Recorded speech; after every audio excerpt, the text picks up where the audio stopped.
8-21-22 मान महला तीजा। तेरे भगत सो है साचे दरबारे, गुर के शब्द नाम सवारे, सदा आनंद रहे दिन राति, गुर कह गुण कह गुणी समावणिया। वैसे तो परमात्मा ने सारी सृष्टि को अपने ही हुक्म से संवारा है, सजाया है, और हर एक जीव अपने में परिपूरित है। किसी के अंदर कोई कमी नहीं निकाल सकता है।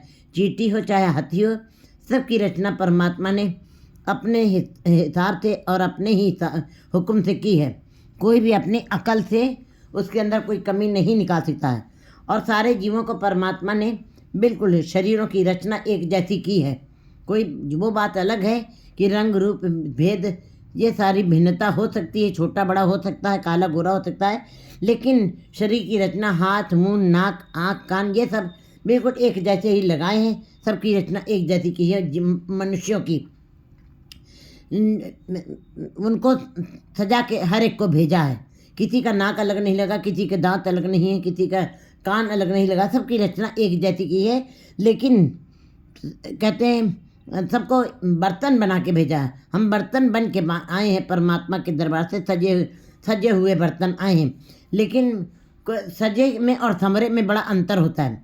सजे हुए बर्तन मान लीजिए पड़े हैं डाइनिंग टेबल के बर्तन, अगर जो वो खाली पड़े हैं, उनके अंदर भोजन नहीं पड़ा है, सामग्री नहीं पड़ी है, तो उसकी वो सजे ही रह जाएंगे, वो खाली ही रह जाएंगे, उनका कोई अस्तित्व नहीं, उनसे कोई लाभ नहीं मिलना है।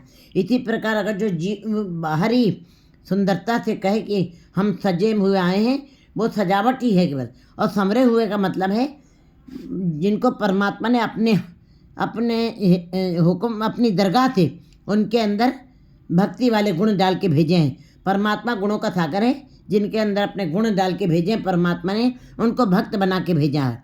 और भक्त कैसे भक्त कहलाते हैं? वो भी मनुष्य के रूप में आए हैं, सामान्य जीव बन के आए। कैसे वो भक्त बन गए हैं, कैसे वो समरे हुए कहलाए हैं? क्योंकि वो उन्होंने परमात्मा के नाम गुणों का गान किया है, सिफत अल्लाह की है और भक्ति की है। अपने जीवन का बहुत सारा समय उसकी भक्ति में लगा दिया है, तब वो भगत भक्ति हो तो जाता। ऐसे भक्त जन परमात्मा तेरे भगत सो है साचे दरबारे। ऐसे भक्त जो सदा ही तुम्हारे ही दरबार में शोभित होते हैं। बाकी संसारी जीव संसार में ही शोभा पाते हैं, क्योंकि संसारी जीवों ने संसारिकता की उपलब्धि ली है, इसलिए संसार में उनको मान मिलता है। वो संसार में शोभा पाते हैं, लेकिन निरंकार के दरबार में उनको शोभा नहीं मिल सकती है। लेकिन गुरु जी बता रहे हैं कि भक्तों की उच्च अवस्था कैसे हो गई। तेरे भगत सो है साचे दरबारे। हे परमात्मा, तेरे भक्त जन तेरे दरबार में शोभित होते हैं। क्यों शोभित होते हैं? गुरु के शब्द नाम सवारे। गुरु के शब्द की उन्होंने कमाई की है, गुरु के शब्द के उन्होंने अपनाया है और नाम से संवारे गए। नाम से संवारे मतलब हर हर हार कंठले पहरे, दामोदर का मुंदरी पहरे, श्री रंग सुरमा देई।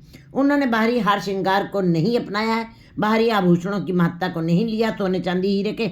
उन्होंने परमात्मा के नाम को ही हीरा मोती रतन मान करके उसी की उपलब्धि की एक संग्रह की है, और हरि के नाम का सुरमा डाला है और कंगन पहने, और दामोदर नाम की ही उन्होंने अंगूठी पहनी है, और श्री रंग परमात्मा के नाम के ही उन्होंने हार पहन लिए हैं। इसका मतलब नख से लेकर शिख तक जो श्रृंगार किया जाता है, श्रृंगार सजना अलग वस्तु है, और परमात्मा अपने दरबार से सजा के, लेकिन जब संवर गया तो 4 गुना और उसकी सुंदरता बढ़ जाती है।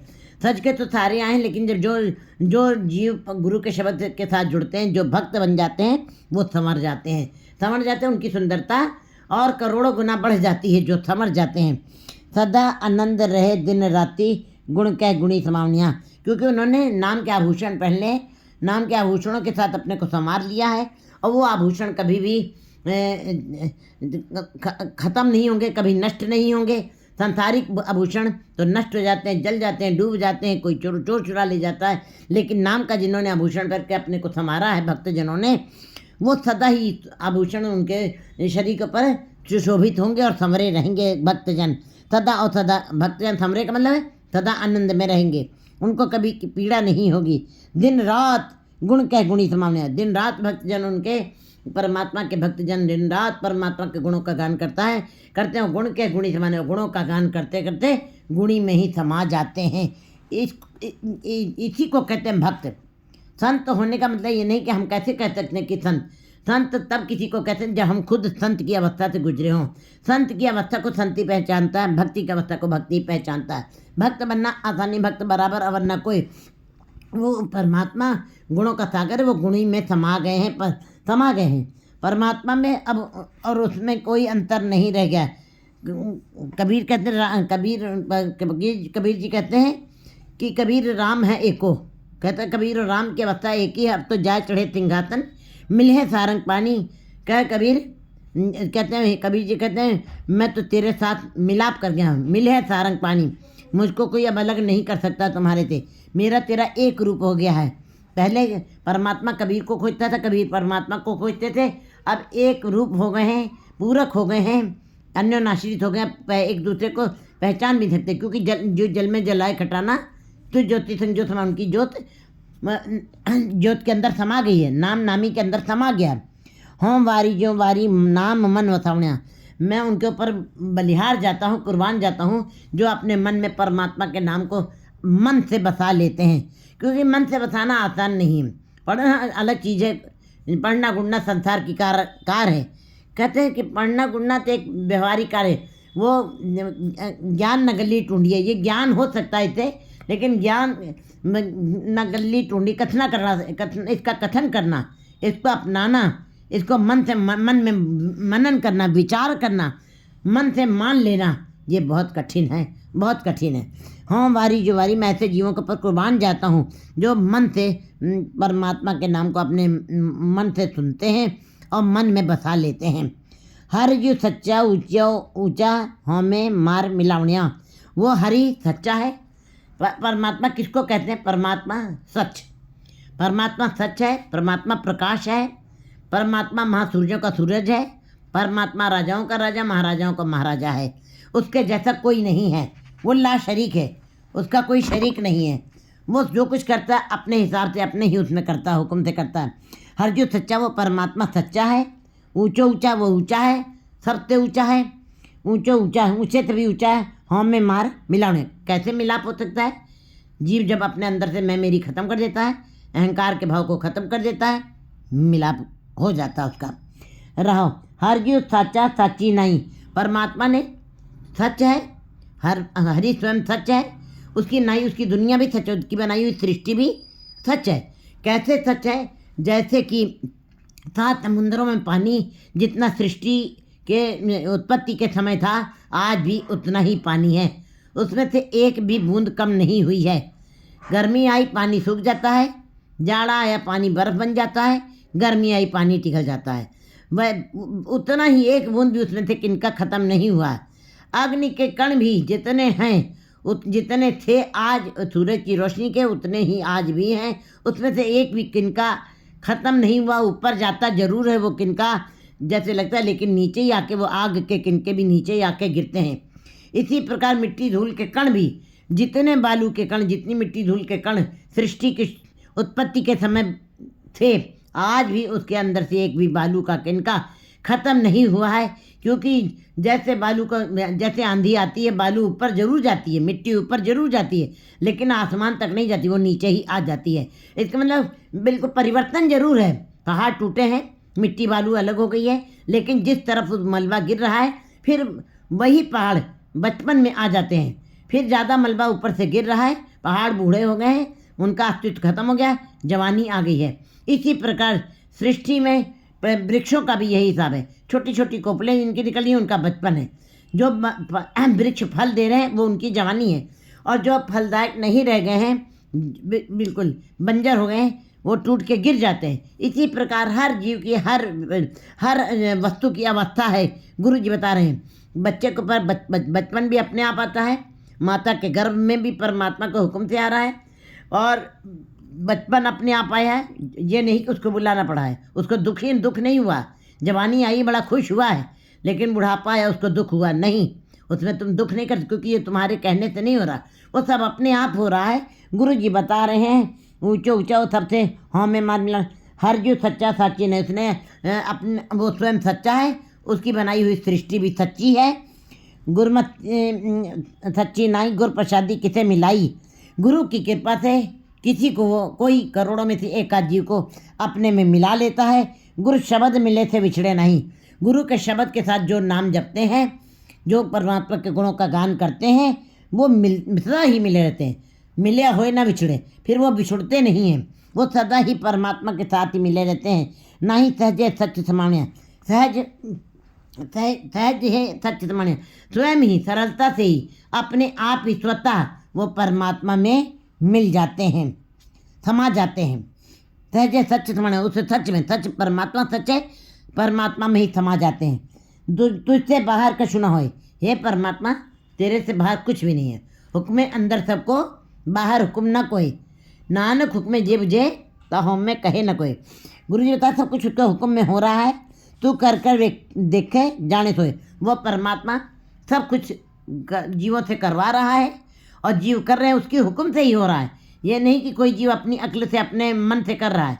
तू कर कर वेखे जाने सोए, और तू सब कुछ करवा रहा है जीवों से, और देख भी रहा है, और स्वयं ही वो सारे कार्य करवा रहा है, और जान भी रहा है कौन सा जीव क्या कर रहा है। और तुमने अपनी सृष्टि को चित्ते अंदर सबको वेख नजरी हेठ चलाएंदा, अपनी पैर के अंगूठे के नीचे रख करके सृष्टि को तू देख रहा है एक अपनी नज़र से। तो सबके कार्य व्यवहारों को, कर्मी हो विचार, सबके कर्मों को तुम देख रहे हो। जाने सोए आपे करे कराए करता, गुरमत आप मिलावणे। हम आपे करे कराए करता, वो परमात्मा अच्छा या बुरा, शुभ या अशुभ, कहते हैं सारे कार्य वो परमात्मा स्वयं ही कराता है जीवों से। आपे करे कराए करता गुरमत आपे आप मिलावणिया, कहते परमात्मा स्वयं ही सृष्टि का करता भी है, और स्वयं ही उसकी संभाल भी करता है, और स्वयं ही उनका रहन सहन खाना पीने का प्रबंध भी करता है। गुरमत आप मिलावणिया, गुरमत के अनुसार जो चलते हैं, गुरु की मत के अनुसार जो अपने जीवन चलाते हैं, उनकी जिनका उठने बैठने खाने पीने का ढंग गुरु की मत के अनुसार होता है, उनको आप तुम ही मिला ले तो अपने में। कामण गुणवंती हर पाए, पह पाए सिगार बनाए। जीव स्त्री, कामणी स्त्री जो है वो परमात्मा से कैसे मिलाप करती है, कैसे वो गुणवती कहलाई है, कैसे वो परमात्मा को अच्छी लग रही है। वही जीव स्त्री कभी जब परमात्मा के साथ अभी उसका मिलाप नहीं हुआ, परमात्मा से नज़दीकी नहीं हुई है, तब वो विपरीत दिशा के कार्य करिए, वो विकारों में डूबी हुई है। उससे कोई भी कार्य जो हो रहा है वो संसारिक वाला हो रहा है। लेकिन जब गुणवंती बनी, कामण गुणवंती हर पाए, कामण गुणवंती बनकर हरि को प्राप्त करते थे। गुणवंती कैसे बनी है, वही गुणवंती स्त्री अब उसके लक्षण क्या हैं, वो अमृत वेले उठती है और सत्संगत में जाती है। सत्संगत में जा करके गुरमत के अनुसार उनके उपदेशों को मानती है और परमात्मा के नाम का संग्रह करती है। उसको इस बात की समझ आ जाती है कि परमात्मा के नाम जपने से ही, उसके गुणों का संग्रह करने से ही वो परमात्मा से मिलाप कर सकती है। कामण गुणवंती हर पाए, फिर ऐसी जीव स्त्री जो बहुत ही गुणवान हो गई है, जो गुणों से भरपूरित हो गई है और परिपूरित हो गई है, सत्संगत करके परमात्मा के गुणों का संग्रह करिए, उसकी रजा में चल रही है, उसके भाणे कोई मान रही है, ऐसी गुणवंती स्त्रियां हरि को प्राप्त कर लेती हैं। फिर भय भाए श्रृंगार बनाए, उसने कैसा श्रृंगार किया है, उसने संसारिक आभूषणों का कोई श्रृंगार नहीं किया, अपने शरीर को सज्जा संवारा नहीं है। किस प्रकार संवारा है, संसारिक आभूषणों से नहीं, भय भाए श्रृंगार बनाए। उसका श्रृंगार क्या बन गया है, परमात्मा के भय में रहना, और भाव माने प्यार, परमात्मा के नाम से प्यार करना, विश्वास करना, श्रद्धा रखना। कहते हैं फिर उसने भय भाई का श्रृंगार किया है। जिन हर निर्पौती आया जी तिनका पहुँच रख दी। फिर ऐसी गुणवंती जीव स्त्री के सारे भय, संसारिक भय खत्म हो जाते हैं, और परमात्मा का भय और परमात्मा के नाम के प्रति प्यार का श्रृंगार बना लेती है। हर हर हर कंठले पहरे, दामोदर कर मुंदी पहरे, श्री रंग सुरमा दी। फिर ऐसे जब अवस्था बन गई, तब नानक भोग करी, तब वो परमात्मा ऐसी तेज के ऊपर, ऐसी जीव स्त्री के तेज के ऊपर वो स्वयं उस तेज को मानता है, भोग करता है और आनंद मानता, उस शरीर का भोग करता। वो सतगुरु सेव सदा सुहागण, सच उपदेश समावणिया। सतगुरु के साथ जुड़ करके गुरु के शब्द के का सिमरन जो जीव स्त्रियां करती हैं सदा सुहागन, वे सदा ही सुहागने होती हैं। संसारिक रिश्ते सदा सुहागन वाले नहीं हैं। स्त्री चला गया, औरत विधवा हो जाती है, औरत छुट्टड़ बन जाती है, उसकी कोई वैल्यू नहीं रह जाती, उसकी कोई महत्ता नहीं रह जाती। लेकिन जो जीव स्त्री सतगुरु के साथ जुड़ करके शब्द की कमाई करती, सम्मत सिमरन करती है, वो सदा के लिए सुहागन हो जाती हैं। नानक तिना बसंत जिन मन वस्या कंत, जिनके कंत दिशापुरी से अहन फिले जलंत। वो जीव स्त्रियाँ सदा ही सुहागने हैं जिनके मन में परमात्मा पति बस गए हैं। वो सदा ही सुहागने हैं, वो कभी भी वैद्य में नहीं प्राप्त करेंगी, को प्राप्त नहीं होंगी। सतगुरु से सदा सुहागन सच उपदेश मांगे, क्योंकि उन्होंने गुरु के वो परमात्मा सच है और परमात्मा सच है। गुरु के उपदेशों के द्वारा उसके उपदेशों को पर चलते हुए वो सच में समा गई हैं। शब्द विसारन तिन न ठौर न ठौ, जो शब्द को विसार बैठी हैं, संसार शब्द को विसारने वाली जीवों को मनमुख कहा जाता है। साकत संग न कीजिए, दूरों जाइए भाग, बासन कारो परसिए तो कुछ लागे दाग। साकती जीव स्त्रियाँ, मायावी जीव स्त्रियाँ, मनमुखी जीव स्त्रियाँ, मैली स्त्रियाँ जो संसार में ही रह रही हैं, जग मैला मैलो हो जाए, जो संसार में रहती हुई संसार की उनकी इंद्रियाँ संसारिकता में डूब चुकी हैं, उनकी हर बात, उनकी हर क्रिया, उनकी सारी ये ज्ञान इंद्रियाँ सब उसी के कार्य व्यवहार में लगी हुई हैं, उनको कहते हैं मायावी जीव स्त्रियाँ। ऐसी जीव स्त्रियाँ शब्द को विसार देती हैं, तो इसे ठौर न ठौ, उनको कहीं स्थान नहीं मिलती है। वो सदा त्रिशंकु की अवस्था में जीती हैं, जन्म लेती हैं, मरती हैं, जन्म लेती हैं, मरती हैं।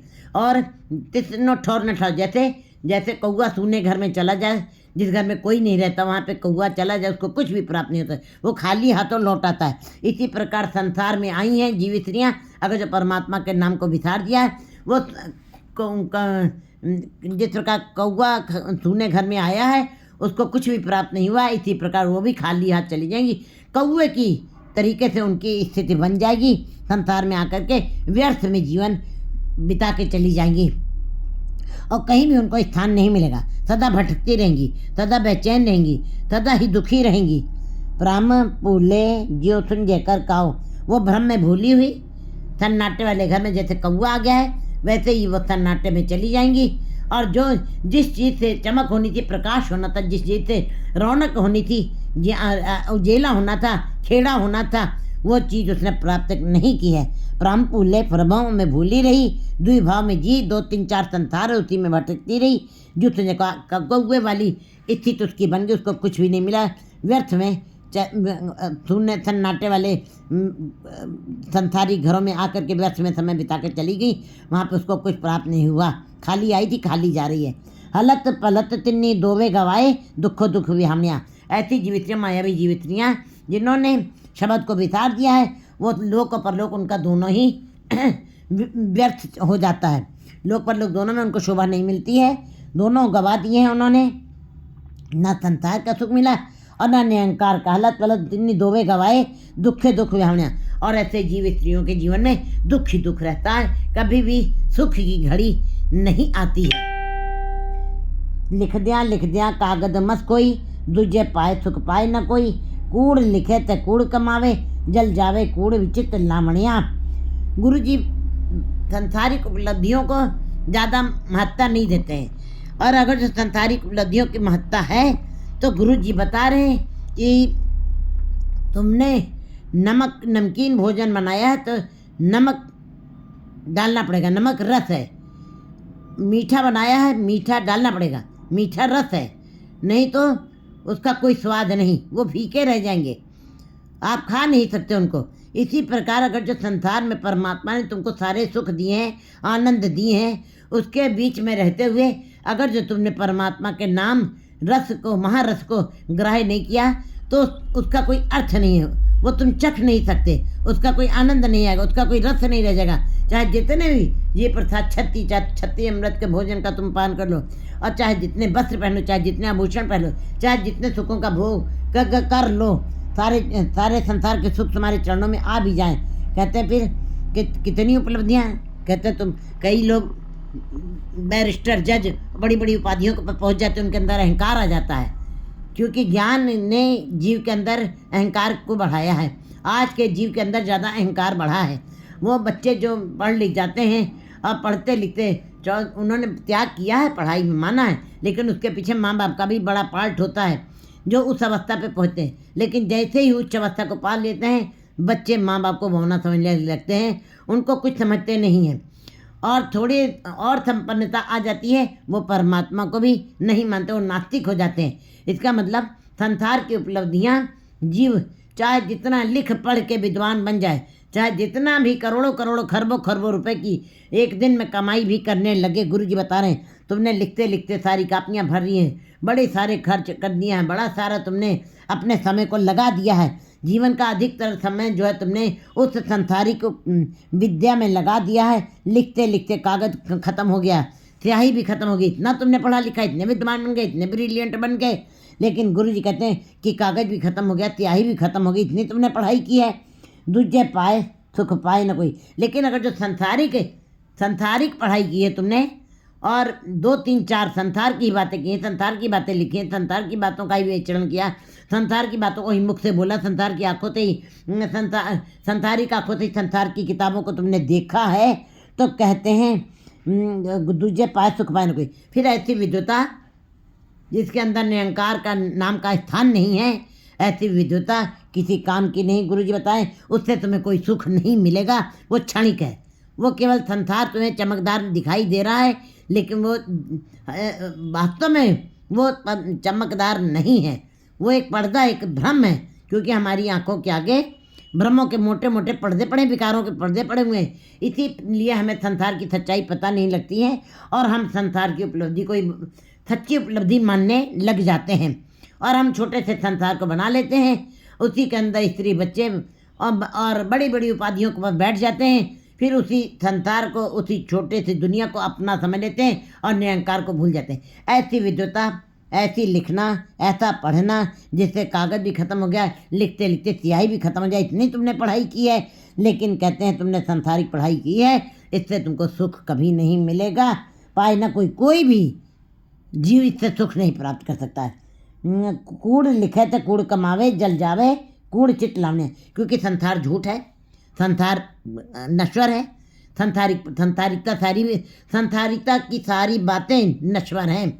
ये हमारा शरीर भी जो हमें दिखाई दे रहा है, अमर जान संची है काया, ये काया काची गगरी, इसको भी एक दिन नष्ट हो जाना है, लेकिन जीव जो है उसी को अमर समझ लेता है। गुरु जी बता रहे फिर ऐसे जीव जो हैं जो संसार की बातें लिखते हैं, संसार की बातों का अध्ययन करते हैं और संसारिकता की उपलब्धि लेते हैं, कहते कूड़ लिखे वे झूठ लिख रहे हैं, झूठ की कमाई कर रहे हैं और ऐसे झूठ की कमाई, ऐसे झूठ का लिखना जल जावे, जल ही जाए तो अच्छा है, नष्ट हो जाए तो अच्छा है, जल जावे कूड़ चित्त कूड़े जल जावे कूड़ चित्त लावण्य। जो चित्त इसी कूड़ में लगा हुआ है, इसी संसारिक उपलब्धियों में लगा हुआ है, संसारिक विद्वता को प्राप्त करने में ही जो चित्त लगा हुआ, मन लगा है, ऐसा चित्त, ऐसी पढ़ाई जल जाए तो कूड़ लिखे तो कूड़ कमावे, जल जावे कूड़ चित्त लावण्या।